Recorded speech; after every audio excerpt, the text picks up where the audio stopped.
Assalamualaikum warahmatullahi wabarakatuh. Jumpa lagi bersama Nancy dalam belajar IPA Asik. Kali ini kita akan belajar tentang pewarisan sifat. Sebelum kita mulai pembelajaran hari ini, marilah bersama-sama kita berdoa agar pembelajaran kali ini dapat bermanfaat. Berdoa mulai. Bismillahirrahmanirrahim. Alhamdulillah, berdoa selesai. Baiklah anak-anak, kita mulai saja dengan pewarisan sifat. Untuk yang awalnya ini Busri hanya mengulang sebentar. Setelah itu nanti kita akan belajar tentang persilangan monohibrid dan persilangan dihibrid. Ini adalah tentang pewarisan sifat. Perhatikan gambar dari tayangan yang pertama ini. Ini adalah gambar dari hewan yang ini induknya, ini adalah anaknya, keturunannya. Kalau kalian perhatikan, maka apa yang bisa kalian lihat dari gambar berikut? Nanti kita akan bisa menjawab setelah kita mengetahui lebih lanjut dari video berikutnya. Ya, setelah itu kita bandingkan sekarang. Kita lihat, ini adalah gambar dari keluarga yang terdiri atas ayah, ibu, dan 2 anak. Pernahkah kamu membandingkan wajahmu dengan wajah orang tua dan saudara-saudaramu saat berjumpa? Wajahmu lebih mirip siapa, ayah atau ibu? Terus, apakah warna kulitmu sama dengan saudaramu? Nah, itu kita perhatikan. Ya. Alasannya karena sifat-sifat yang kamu miliki itu sebenarnya warisan dari kedua orang tua kamu. Makanya besar kemungkinan kamu mirip dengan orang tua maupun saudara kandungmu. Ya, jadi ini alasan kenapa kamu mirip dengan kedua orang tuamu atau dengan saudaramu.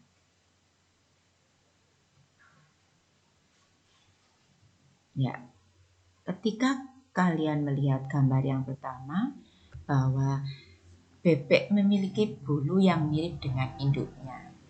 Bagaimana bulu anak bebek tersebut dapat mirip dengan induknya? Sifat organisme terkumpul dalam materi genetik yang bernama gen. Jadi sama dengan manusia. Maka hewan di sini juga ada mirip dengan induknya. Di dalam materi genetik inilah sifat-sifat organisme seperti struktur tubuh, penampilan fisik, fungsi organ tubuh, dan tingkah laku dapat diwariskan dari generasi ke generasi. Akan tetapi, bagaimana caranya sifat-sifat organisme yang terdapat di dalam materi genetik dapat diwariskan?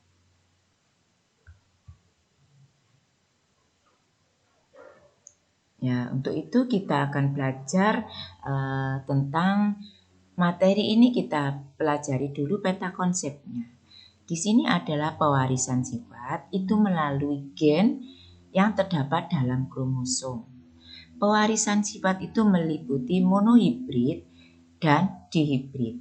Monohibrid terdiri atas dominan penuh dan intermediate.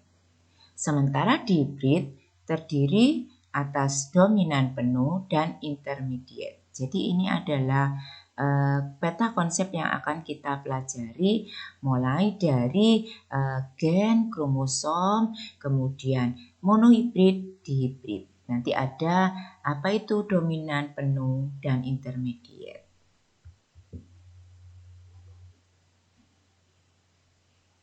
Sifat yang tampak merupakan sifat fisik yang bisa diamati langsung. Contohnya warna kulit, warna mata, bentuk wajah, rambut, dan sebagainya. Sedangkan sifat yang tak tampak itu sifat yang tidak bisa diamati secara langsung. Contohnya golongan darah. Proses penurunan atau pewarisan sifat dari induk ke keturunan ini disebut sebagai pewarisan sifat atau hereditas. Nah, inilah yang dimaksud dengan pewarisan sifat, yaitu proses penurunan atau pewarisan sifat dari induk ke keturunannya. Nah, perhatikan ini adalah konsep pewarisan sifat. Perhatikan gambar berikut. Ini adalah orang tua laki-laki, ini adalah orang tua perempuan. Ketika dia melaksanakan atau ketika dia sudah melangsungkan perkawinan, maka dia akan menghasilkan keturunan sikutnya ini. Ini berupa keturunannya, ini induknya. Sel sperma dan sel telur mengandung 23 kromosom. Keduanya bergabung membentuk sikut dengan 46 kromosom. Jadi ini mengandung 23 kromosom dan sel telur 23 kromosom. Sehingga ketika bergabung akan membentuk sikut sebanyak 46 kromosom. Setiap makhluk hidup termasuk kamu berasal dari sikut. Sikut terbentuk ketika ada peleburan antara sel sperma dari ayah dan sel telur dari ibu.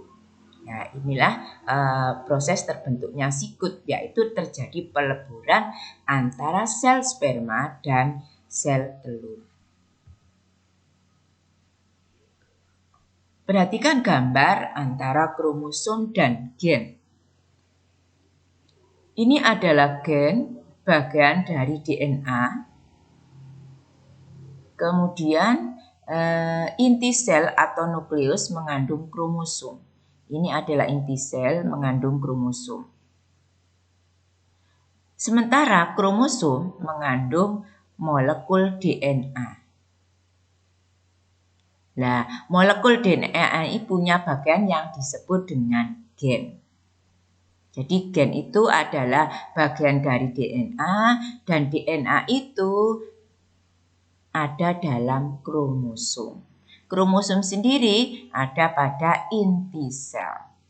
Di dalam sel telur dan sel sperma terdapat inti sel atau nukleus yang mengandung kromosom, berupa struktur seperti kumpulan benang-benang halus yang tersusun banyak gen.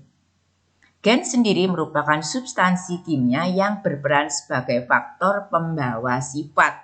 Nah, inilah yang berperan sebagai pembawa sifat, yaitu gen. Karena itu gen dan kromosom berperan penting untuk mengendalikan pewarisan sifat. Karena gen itu bagian dari DNA, DNA bagian dari kromosom. Maka gen dan kromosom ini merupakan bagian penting dalam pewarisan sifat. Karena sel telur dan sel sperma masing-masing membawa gen atau kromosom sendiri-sendiri, maka ketika sel telur dan sel sperma orang tua kamu melebur, sikut yang terbentuk akan mengandung gabungan gen-gen dari kromosom ayah maupun dari kromosom ibu. Inilah bagaimana sifat kedua orang tua bisa diwariskan kepada anak-anaknya. Jadi karena ada peleburan masing-masing kromosom dari induknya.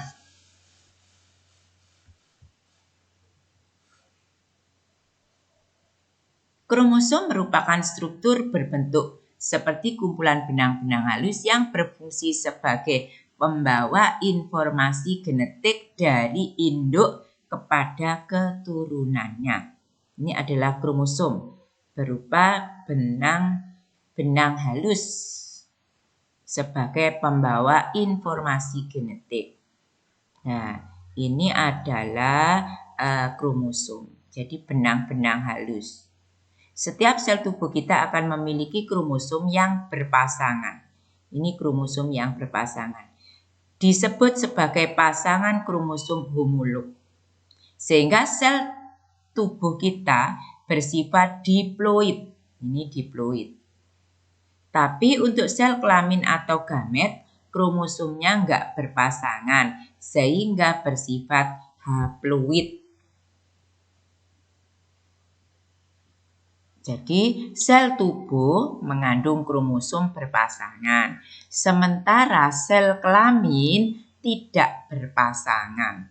Sehingga sel tubuh bersifat diploid, sementara sel gamet bersifat haploid karena tidak berpasangan.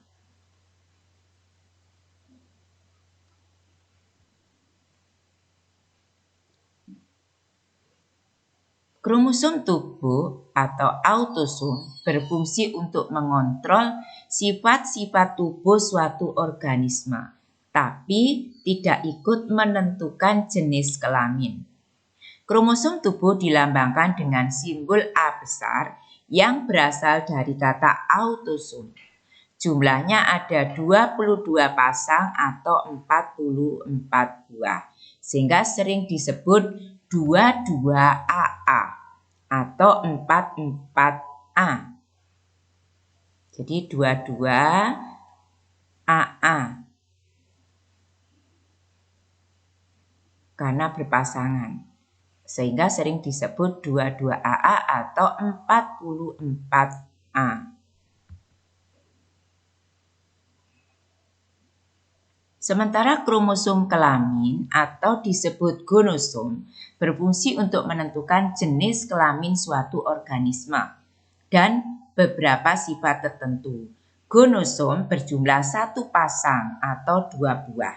Kalau pada laki-laki, gonosomnya terdiri atas X dan Y, sehingga sering disebut XY. Sementara pada perempuan, gonosomnya terdiri dari sepasang kromosom X, sehingga ditulis XX. Gonosom ini juga ada di sel tubuh kita, bukan hanya di sel kelamin atau sel gamet saja. Saya ulangi, kromosom kelamin berfungsi sebagai penentu jenis kelamin. Gonosom berjumlah 1 pasang atau 2 buah. Pada laki-laki, gonosomnya X dan Y, sehingga sering ditulis XY.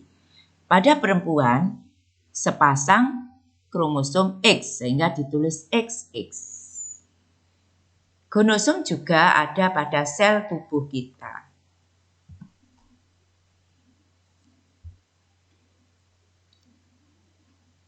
Perhatikan kromosom kelamin kalau dilihat dari tabel penulisan kromosom manusia. Ini adalah sel tubuh, yaitu diploid 2N, sel kelamin haploid atau N. Untuk laki-laki 22AA ditambah XY atau 44A ditambah XY. Sementara untuk perempuan 22AA plus XX atau 22A plus XX. Untuk sel kelamin, maka ini haploid 22A plus X atau 22A plus Y. Untuk perempuan 22A plus X. Ini adalah kromosom.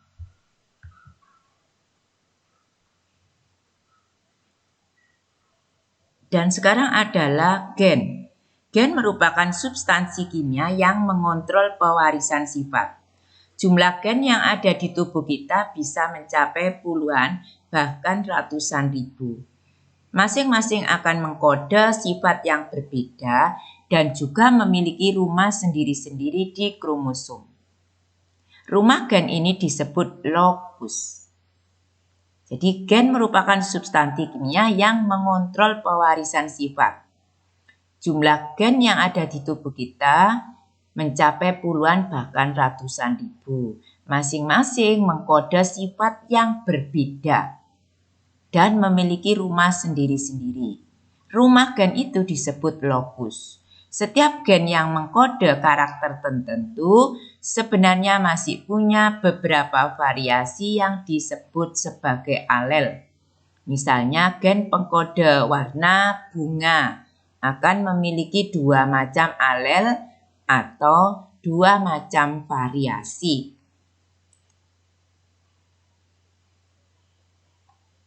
Yaitu setiap gen yang mengendalikan sifat tertentu mempunyai posisi atau tempat tertentu pada kromosom. Posisi atau letak gen pada kromosom disebut lokus. Rumah tadi disebut lokus. Setiap gen memiliki pasangan gen yang disebut alel. Homozigot merupakan 2 alel yang sama yang terdapat pada satu lokus, misalnya A besar atau A kecil. Ini merupakan 2 alel yang sama, berarti disebut homozigot. Sementara jika 2 alelnya berbeda, maka disebut heterozigot, A besar, A kecil. Alel ada yang bersifat menutupi alel lain atau dominan. Dan ada yang tertutupi yang disebut resesif. Jika A besar A kecil ini yang A besar dominan, maka sifat A kecil tertutupi. Maka A besar dominan, A kecil resesif. Fenotip merupakan sifat penampilan fisik yang dapat diamati. Jadi fenotip bisa diamati. Warna bunga, bentuk biji atau tinggi tanaman. Sedangkan genotip, gen itu di dalam sehingga mengendalikan fenotip. Dia yang mengendalikan fenotip, tidak tampak. Misalnya fenotip bentuk biji dominan bulat.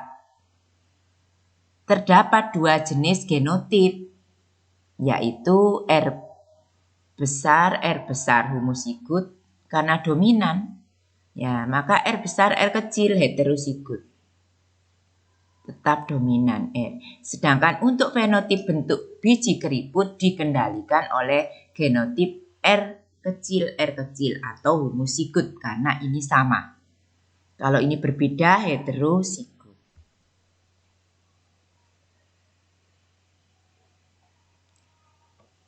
Ketika kita mempelajari tentang pewarisan sifat, maka kita akan harus tahu tentang genetika Mendel.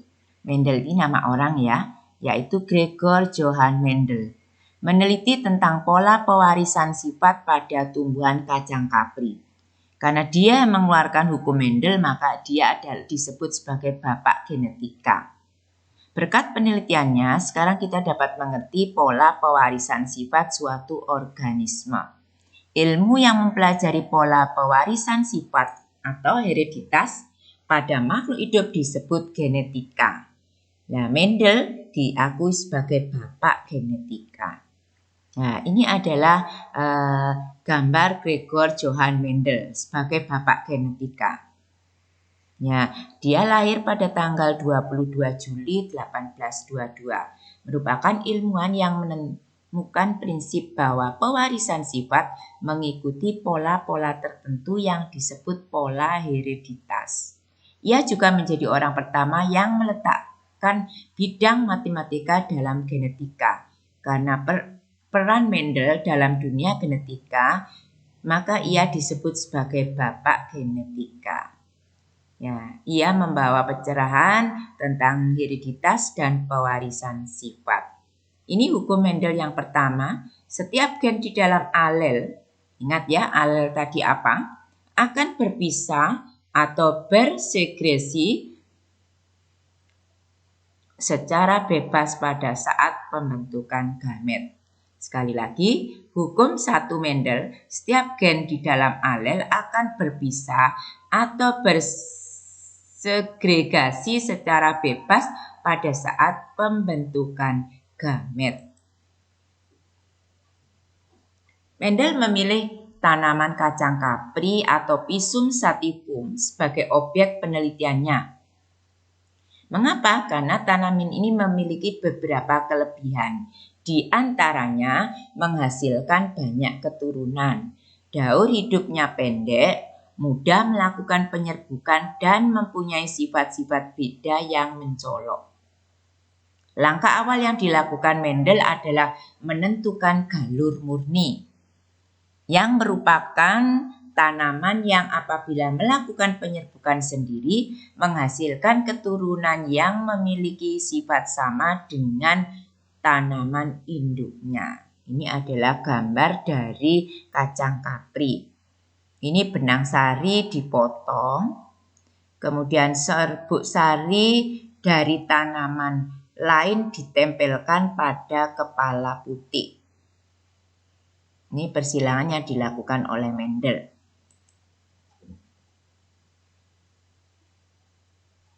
Ya.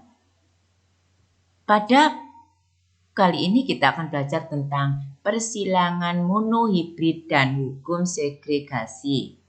Pada percobaan monohibrid, perbandingan jumlah genotip yang tidak tampak adalah 1:2:1. Dan perbandingan jumlah fenotip yang tampak 3:1. Hal ini sesuai dengan hukum 1 Mendel atau hukum segregasi bebas yang menyatakan bahwa pasangan alel akan bersegregasi secara bebas pada pembentukan gamet. Ingat, ini perbandingan fenotipnya yang tampak 3:1, yang genotipnya 1:2:1. Nah, perhatikan istilah-istilah yang ada pada persilangan monohibrid dan hukum segregasi. Hibridisasi atau dalam arti persilangan. Parental atau P, induknya atau orang tua. Filial, F, ini keturunannya atau anaknya. Alel, variasi dari gen yang ada di kromosom homolog. Genotip, sifat yang tidak tampak, misalnya KK atau K besar K kecil atau K kecil K kecil. Ini tidak tampak, disebut genotip. Sementara fenotip, sifat yang dapat diamati, misalnya rambut keriting, hidung mancung, warna bunga, dan sebagainya. Ya, perhatikan bagaimana cara penentuan gamet. 1. Jumlah gamet. Rumusnya 2/n, di mana N adalah alel heterozigot yang terdiri dari 1 gen dominan dan 1 gen resesif. Contoh, A besar A kecil, B besar B kecil, C besar C kecil, D besar D kecil, dan sebagainya. Contoh penentuan jumlah gamet. A besar A kecil. Nah, rumusnya 2/n sama dengan 2/1 karena N-nya 1. Karena hanya memiliki 1 alel heterozigot, yaitu A besar A kecil. Sehingga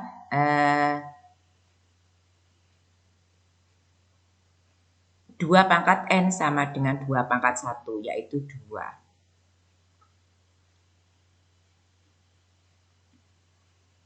A besar A kecil, B besar B kecil. Ada berapa alel ini? Ada 2. 1, 2. Maka 2/n, yaitu 2/2 sama dengan 4. Inilah cara menghitung gametnya.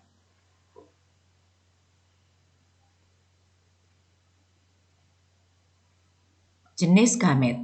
Contoh penentuan jenis gamet. A besar A kecil, gamet terdiri atas 2 jenis, yaitu A besar dan A kecil. A besar A kecil, B besar B kecil. Gamet ini terdiri dari A dengan B besar, AB. A dengan B kecil, AB. A kecil dengan B besar, AB. A kecil dengan B kecil, A kecil, B kecil. Ini jenis gametnya. Kalau ini jumlah gametnya. Ini 4 kan? Nah, jenisnya 1, 2, 3, 4 sama. Ya, jadi ini jumlahnya pakai rumus 2/n. Sedangkan untuk jenisnya Maka kita lihat sekarang ya. A besar, A kecil. Maka ini terdiri atas A besar dan A kecil.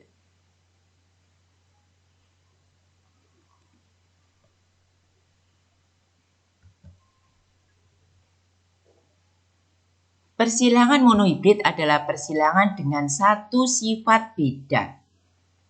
Maksudnya pada persilangan ini kita hanya memperhatikan satu sifat saja, seperti warna bunga, merah, putih, dan sebagainya, atau bentuk buah, bulat, lonjong, keriput, dan sebagainya. Pada persilangan monohibrid berlaku hukum Mendel 1, karena pada saat pembentukan gamet kedua, G2, gen di dalam alel yang sebelumnya berpasangan akan mengalami pemisahan secara bebas dalam dua sel anak atau gamet. Secara bebas di sini maksudnya adalah pemisahan kedua gen tersebut tidak dipengaruhi atau mempengaruhi pasangan gen lainnya. Mendel melakukan persilangan monohibrid dengan satu sifat beda yang menunjukkan sifat dominan yang muncul secara penuh dan sifat dominansi yang tidak muncul secara penuh atau intermediate.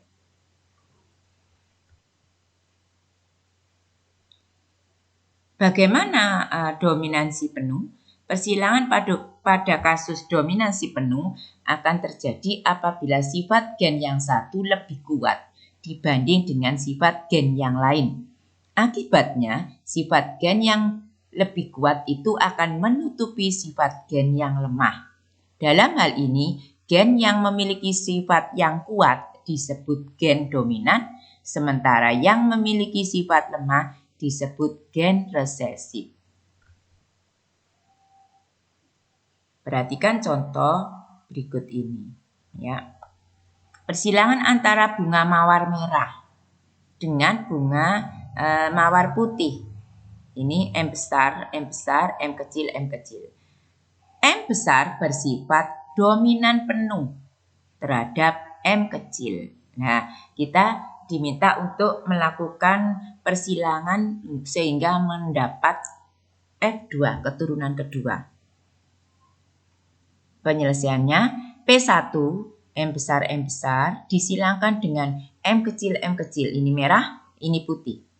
Maka keturunan pertama, ini M, di sini M. Karena alelnya homozigot, maka gametnya hanya satu.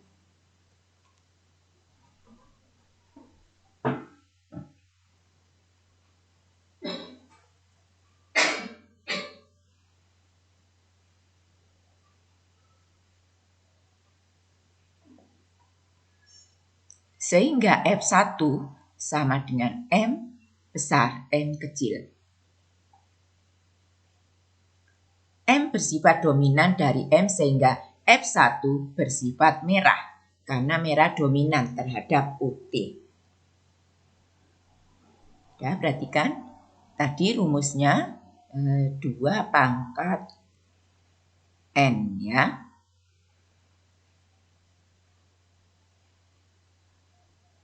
Karena homozigot maka alelnya hanya satu. Nah, sekarang P2.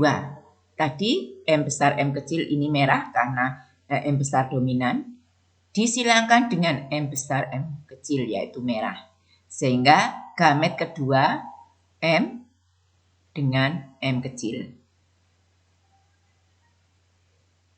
M dengan M kecil. 2 pangkat 2 berarti 4. Nah, 2 pangkat 2 ini 4. Kenapa kok 2? Karena ini heterozigot. 2. Berlaku hukum 1 Mendel di mana M dan M berpisah secara bebas saat pembentukan gamet. Sehingga F2, M besar merah. M besar, M kecil tetap merah karena dominan. M besar, M kecil merah. M kecil putih. Sehingga sifat fenotip, perbandingan fenotipnya, merahnya 3, putihnya 1.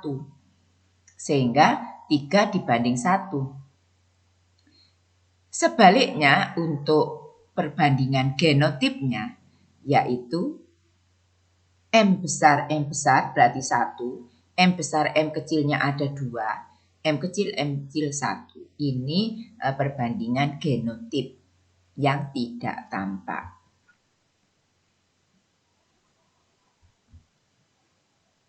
Kali ini kita akan melihat bagaimana jika dominansinya tidak penuh atau intermediate. Persilangan pada kasus intermediate terjadi apabila sifat dari kedua gen sama-sama kuat. Jadi tidak ada gen yang bersifat dominan atau resesif. Perhatikan contoh persilangan antara bunga mawar merah dengan bunga mawar putih. Dengan M besar dan M kecil sama-sama merupakan gen dominan. Bagaimana persilangan sampai mendapat F2 atau keturunan kedua? Perhatikan. Induknya yang pertama atau P1 parental pertama, M besar merah, M kecil putih. Sehingga di sini homozigot maka ini hanya 1. Ini 1. F2-nya, F1, M dengan M. Nah, M dengan M berarti sama-sama dominan, maka ini memiliki sifat keduanya, yaitu merah muda. Ya, jadi F1 bersifat merah muda. Jika merah muda ini disilangkan dengan warna merah muda, maka ini P2-nya.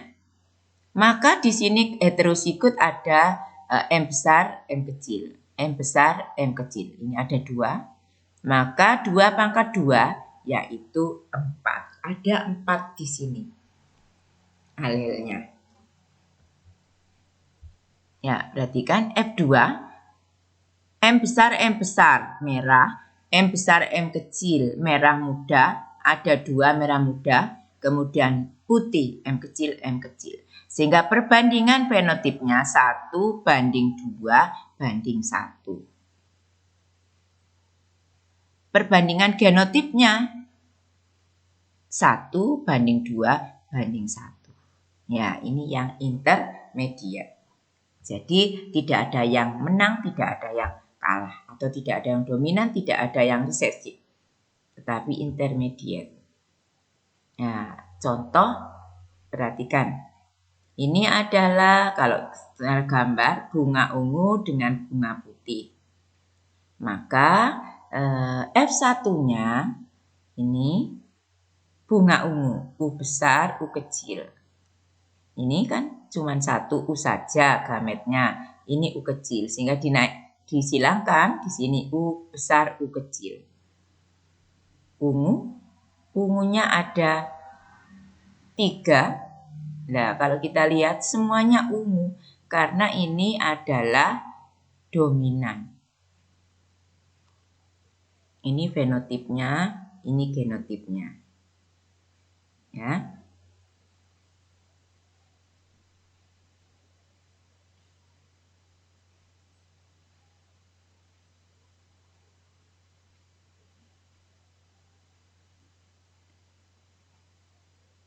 Ini bunga ungu disilangkan.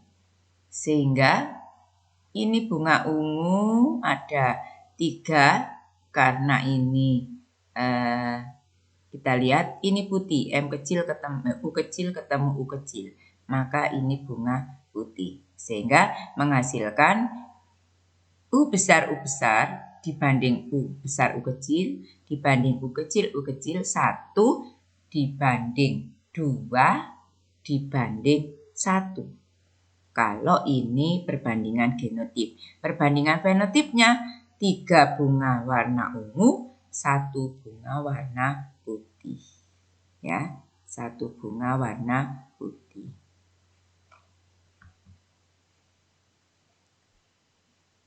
Selanjutnya persilangan dihibrid dan hukum perpaduan bebas, atau dikenal dengan hukum 2 Mendel. Setiap gen di dalam gamet akan bergabung atau beradsorpsi secara bebas pada saat pembentukan individu baru. Nah, ini hukum Mendel yang kedua. Ya, persilangan hibrid merupakan persilangan dengan dua sifat beda. Ya, ini prinsip perpaduan bebas hukum 2 Mendel. Sebagai contoh, persilangan galur murni berbiji bulat berwarna kuning. Nah, biji dengan warna bunganya ada dua sifat beda, maka disebut dihibrid. Alel bulat B dominan terhadap alel B kecil keriput.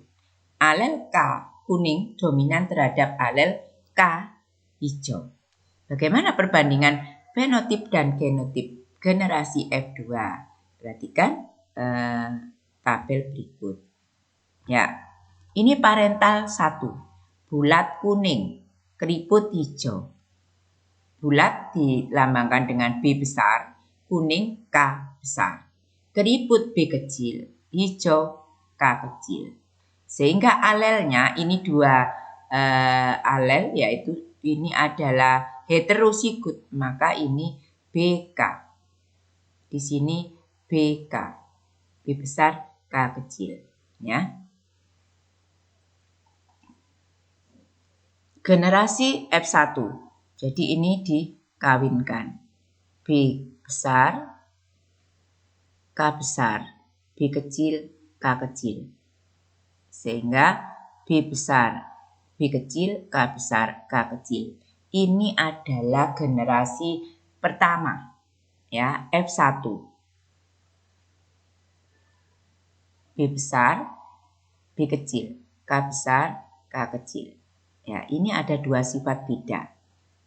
Fenotipnya bulat kuning karena ini dominan bulatnya dan kuning dominan. Parental kedua, maka ini bulat kuning disilangkan dengan bulat kuning. Berarti ini ada 4 alelnya. Ini ada dua sifat, ya. 2 pangkat 2 berarti 4. 1, 2, 3, 4. BK. B K kecil. B kecil K besar. B kecil K kecil. Ini 4, ini 4. Nah, maka generasi F2-nya ada 16. Dari mana 16? Kita lihat. Kita masukkan ini adalah F1, ini F1. Kalau disilangkan ini ya sini ini. Nah, sehingga akan ketemu perbandingan ini jumlah 1, 2, 3, 4 sampai 16. Yang sama mana? Ya, ini sama. Ini juga karena kuning dominan. Ya, ini juga. Nah, maka yang punya sifat ini, nah ini kisut kuning. Kisut kuning. Nah, perhatikan ini kisut kuning. Ini kisut hijau. Nah, perbandingannya berapa? Kita lihat sekarang. Nah, kita lihat. Berdasarkan tabel genotip F2, kita dapat membuat tabel perbandingan fenotip dan genotip generasi F2 sebagai berikut. B besar, B besar, K besar, K besar. Kotak nomor 1. Perbandingan genotipnya ini bulat kuning. Ini juga bulat kuning. Sampai ini bulat kuning. Perbandingan genotipnya ini 1, ini 2, ini 2, ini 4, ini jumlah seluruhnya 9. Jadi bulat kuning, bulat kuning, bulat kuning, bulat kuning. Semuanya bulat kuning. Jumlah fenotipnya 9. Kemudian BBKK. Bulat ini hijau. Bulat hijau. Nah, ini keriput kuning. Keriput kuning. Keriput hijau. Nah, sehingga kita lihat ini adalah bulat hijaunya ada 3. Keriput kuning ada 3. Keriput hijau ada 1. Sehingga perbandingannya 9 banding 3 banding 3 banding 1. Jumlahnya 16. Ya, pada percobaan hibrid didapat perbandingan genotip 1 banding 2 banding 2 banding 4 banding 1 banding 2 banding 1 banding 2 banding 1. Ini genotip yang tidak tampak.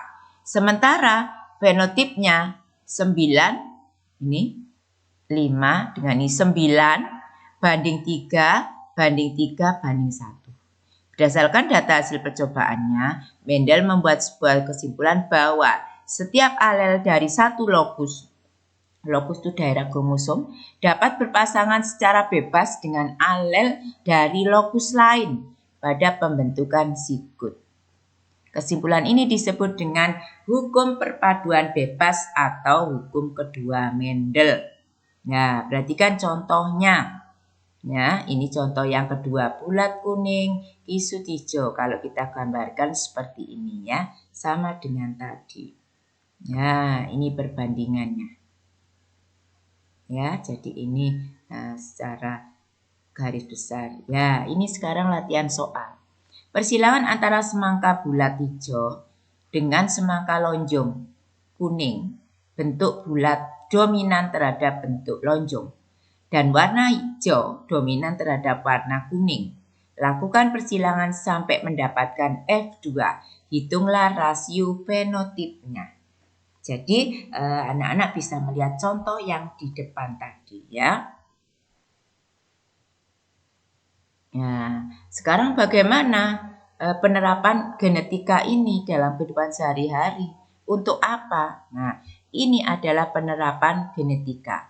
Keberhasilan manusia meningkatkan produktivitas tanaman pangan melalui pemuliaan tanaman merupakan salah satu contoh penerapan ilmu genetika untuk kepentingan manusia.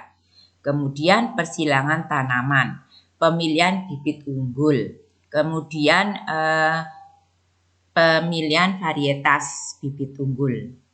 Persilangan dengan menerapkan ilmu genetika juga dapat diterapkan pada persilangan hewan. Ya, biasanya hewan yang ingin dihasilkan dari persilangan adalah hewan ternak yang cepat bertelur, gemuk atau menghasilkan banyak susu. Nah, inilah anak-anak tentang pewarisan sifat, mulai dari apa itu pewarisan sifat, kemudian gen, kromosom, kemudian persilangan monohibrid dan persilangan dihibrid serta penerapan genetika. Mudah-mudahan apa yang Gusti sampaikan dapat bermanfaat. Terima kasih. Mudah-mudahan anak-anak bisa memahami materi tersebut dan bisa mengerjakan soalnya. Sampai jumpa pada materi selanjutnya. Assalamualaikum warahmatullahi wabarakatuh.